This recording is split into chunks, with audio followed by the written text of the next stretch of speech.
Hello and welcome to another Wilderness Tamed garden video, and in this one we're going to be looking at what to do with leaves. I was thinking about calling this Insulate Britain or Protect Your Borders, trying to make it topical and a bit clickbaity, which I may well do. I wonder what the thumbnail's going to be. Anyway, in this one we're looking at what to do with leaves. Now, here in the UK, we're into November, as you can see behind me. The leaves are changing colour and starting to fall. And the local authorities provide their residents with a garden waste collection service. So they give you a specific wheelie bin that you can put outside the house, and it's designed to, for putting your weeds in and grass clippings and all that sort of thing. But they stop collecting them usually in about October, just as the leaves are starting to fall. Make sense of that if you can. So well done to all those local authorities, like my own in County Durham, Gateshead, Northumberland not so bad, they continue into December at least. But so you're sort of stuck, depending on where you live, you kind of loads and loads of leaves. So we're going to look at what to do with them. I'll just flip the camera so you can see the border that I've mulched with the leaf fall that came down pretty much all in one go over the last weekend, thanks to the heavy winds. You can see I've already started piling some nice red acer leaves and some cherry leaves into this rather bare patch of border beneath a holly tree, so it's quite dry shade. I've got a hydrangea there, a rhododendron, some ferns, some hellebores in the foreground here, and some hostas which again are dying away. So especially under dry shade, the things like the rhododendron and hydrangea like quite a moist soil. So a thick layer of leaves will help retain the moisture, keep the roots a bit warmer, and again just provide excellent habitat for all the little beasties and things that live in the soil, which will help break those leaves down and turn them into food for the soil and for the plants. So the lawn is now a little clearer. This is where I've got the leaves raked up to. There's still a bit more to go. And you can see the bed opposite, which is directly beneath the acer, has a lovely carpet of red and pink leaves, which I've, previously over the past few weeks just been raking lightly onto that border. So there's some stuff in there peeping through. I've got some primulas, some little ferns, hellebores, and there's even some cyclamen poking through there. But as they're all naturally woodland plants, they're just doing what they do, which is growing up through the carpet of leaves. You can either see here, there's some leaves of arum coming through.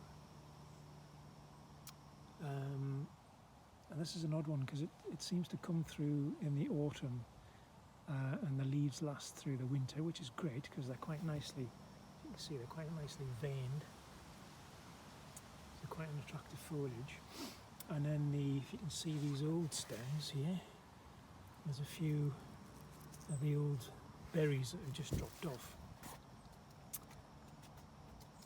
What else have we got? Oh, we got some foxglove plantlets that have had their first year, germinated this year, formed that nice little rosette, and they'll send up flower spikes next year.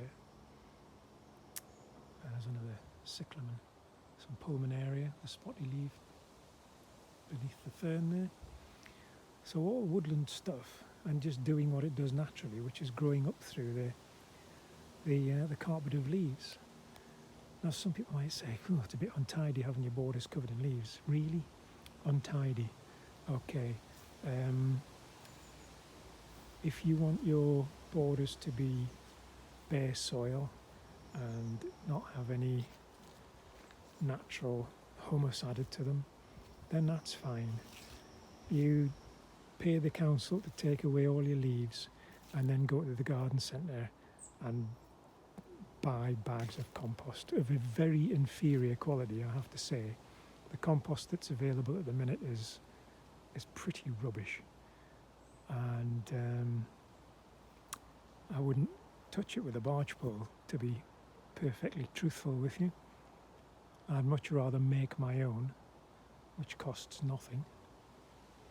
And the advantage of doing this for a living is I have any amount of garden waste that I can access and use for my own purposes. But this is a great resource, and you need to know how to make use of it. It's not costing you anything. So here we go, yeah. Raking up the leaves, adding them to the borders, creating quite a nice mulch. I mean, that'll look lovely for months to come. And as it starts to go brown and get dragged into the soil by the worms, by that time it's spring and everything under there will start growing through.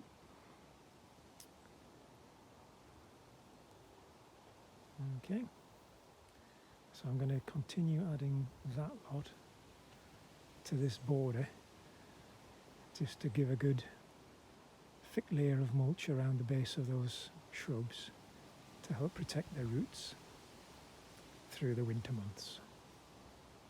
Check back in a moment. So there it is, nice little mulch, quite thick actually. I've put that down about 10-15 centimetres deep around the base of that little rhododendron there, beneath the hydrangea, around the base of this hydrangea. But rhododendrons and azaleas are notoriously shallow rooted, so they are prone to getting a bit of chill damage to the roots, so good mulch around the base is a good idea. One of my favourite gardens up here is Howick Hall, where Earl Grey of the tea fame used to live, and it's up near the Northumbrian coast. And what they do is harvest a lot of fern and bracken during the winter months to mulch around their numerous rhododendrons and azaleas. So that's putting leaves to a good use. The alternative is you compost the leaves, wait a couple of years, and then use them as a mulch once they've rotted down, or a potting medium or planting medium. But I think putting them directly on the borders at the time of year when they're all falling off the trees anyway is a pretty good use for them. There are uses for everything, and allow your garden to behave a bit more like a natural habitat. So, like we are here under trees. There's a shady border at the back here. There's a big hedge at the back of it, but it's overshadowed by trees. So it's a bit like a woodland. So what happens in a woodland? Leaf fall. What happens to those leaves? They stay on the ground. What happens to the ground cover plants underneath them during the winter? Well, they're insulated from the cold of the winter, but in the spring, they grow through the leaves. Thank you for watching. Please subscribe, hit the like button, ding the donger. Happy gardening. See you in the next one.